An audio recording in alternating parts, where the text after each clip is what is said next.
We have talked on and off now for the past little while, of course, about David Johnston. He, of course, the special rapporteur, which Justin Trudeau decided would be the best choice to try to look into alleged Chinese spying. All this, of course, in the wake of some outstanding reporting by Robert FIFE and others at the Globe and Mail, by Global TV as well, which kind of brought this into prominence. Well, we've now fast-forwarded to David Johnston after saying he wasn't going to step down. And of course, now he is stepping down. And that final report has been issued. Now, my understanding is it's a confidential report at this point. There was a preamble. I want to talk a little bit about what this means and what it means going forward. Robert FIFE is on the line right now. Mr. FIFE, thanks for the time again today. Good afternoon. Justin Trudeau was asked about this today. I want you to hear the comment and then tell me what you think this means and where it goes from here. Brian? I think it's really important the Canadians can have confidence in the mechanisms and the institutions we have to fight foreign interference. Those mechanisms that came to the conclusion that our 2019 and 2021 election integrity held, that those, despite attempts by foreign interference that is ongoing in all of our institutions, including democratic and private businesses, what did not impact the outcome of the 2019 and 2021 elections. Kind of a longer round way of saying the thing I didn't think we needed, I now think we absolutely do need, but it's not going to be up to me to do it. What do you take from that statement? Well, I mean, there are two things. One, he's trying to say that Johnson absolved him, which we do not know whether that is the case, because we need a public inquiry to determine that. And secondly, what we're waiting for is for the Prime Minister and the opposition parties to work out an agreement, which is now I think, pretty much in the final stages. The opposition House leaders are meeting this afternoon with Dominic Lamont, the Intergovernmental Affairs Minister, to go over some final details. So we may get an announcement tomorrow, or probably Friday before the long weekend at 6 o'clock, how things operate in this government. But, we're days away from an announcement that there is going to be a public inquiry. It's likely to be headed by a judge with some commissioners. And my understanding is there is going to be the Liberals would like to have a report on the 2019 and 2021 elections that would be provided to the public around Christmas time, or maybe in January, and then there would be another report that would come in a year's time that would be dealing with the whole issue of foreign interference. So this is sort of where they're at right now. And obviously the key point is who's going to head the inquiry and who's going to be commissioners with the judge. Obviously it can't be, or it shouldn't be, and it won't be anybody who had any association with the Trudeau Foundation. Right, yeah. Because if it does, there will be no credibility. We'll start all over again. Yeah. And yet somehow it wouldn't even be surprising if that were the case, given the history of this government. But Mr. Fife, can I ask, was it anticipated that this final report would be confidential? Why is it confidential? Well, I'm surprised myself, because I thought when David Johnston gave his news conference when he released the first report that there would be a report that would be public on a final report, and it hasn't been. And I don't know why it hasn't been or not. There's no explanation for it. It was sort of his final letter was sort of, I'm out of here, folks. Here's what I've given you, and I'm gone. So I don't know why this final report would have been public. Would not have been public. I don't understand it.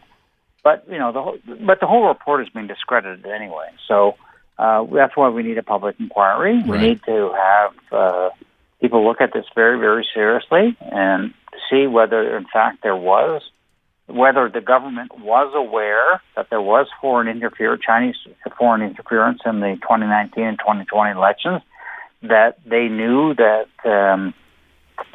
China was trying to favor the Liberals in ridings where there was a heavy concentration of Chinese Canadians, and then we have to run the whole gamut of just how extensive foreign interference, not just Chinese foreign interference, but Russian foreign interference, South Asian interference, Iranian interference is in our elections. It's crucial, actually. By the way, did you catch that part in the clip where he talked about the fact that this Chinese or this alleged interference is prevalent in private businesses and so many institutions across the country? Well, it is. Documents that we've reported on shows the extent of Chinese foreign interference. Not only are they trying to,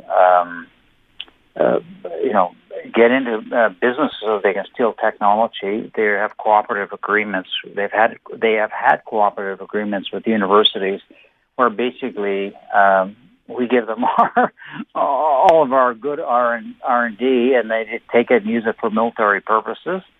And we also know that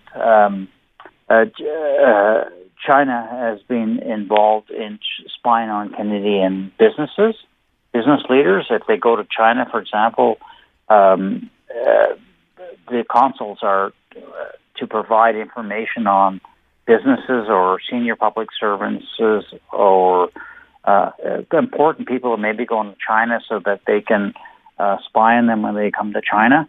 And, in fact, people are being told if you go to China, do not leave any documents or computers in the room alone because they'll come in and take it from you. Okay. That's a little concerning. I wonder, too, in the wake of all this, there's been sort of pushback from the government every time the idea of a registry comes up for, people from, say, China, but for any of these other sources as well. Is that still, do you think, going to be something that will be pushed for or not? No, I think the government has resisted setting up a foreign agent registry. And just let me explain to your listeners why this registry is so important. It is not going after Chinese Canadians. It is basically asking people who are shilling for China and getting paid to have to register. So, like former politicians like Jean Charest, for example, who was lobbying for Huawei, would have to register so that we would know that he was working for them, because we didn't know that until somebody gave us that information. Or Stockwell Day, who has been a former conservative cabinet minister, who has been very supportive of China as well. So people like that would have to register. Former civil servants, senior civil servants would have to register. People who may be on your show talking about downplaying the influence of China in Canadian society, you would then know and be able to say, "Hey, wait a minute here, sir, but you're getting paid by China, or you're getting paid by a state-owned company of China," so that our listeners and everybody would know that that's why they're doing what they're up to. This it's less about some people who have been very, very. Let me say, people who have been Beijing apologists have been trying to make this out that this is an effort to make Chinese Canadians have to register. It's actually not about Chinese Canadians. It's about politicians and senior civil servants who leave government and then get paid a lot of money to work for Chinese state-owned companies or for China, and are shilling for them, but not registering that they are doing it.